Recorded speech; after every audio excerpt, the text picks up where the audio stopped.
channel partner.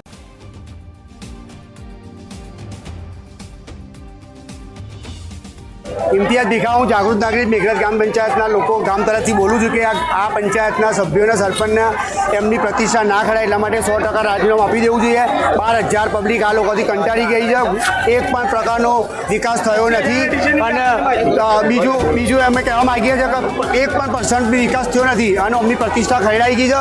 100% 1% પણ આ લોકો પર વિશ્વાસ નથી, એમની ઇજ્જત હચવાય એ માટે રાજીનામું આપી દેવું જોઈએ અને લોકોની માંગ છે અને રાજીનામું નહીં આપે તો સોમવારે બંધવાળાને આપવામાં આવશે અને જ્યાં સુધી રાજીનામું નહીં આપે ત્યાં સુધી ગાંધી ચિંધ્યા માર્ગે અમે બધા પંચાયતની આગળ બેસીશું અને આંદોલન પણ કરીશું।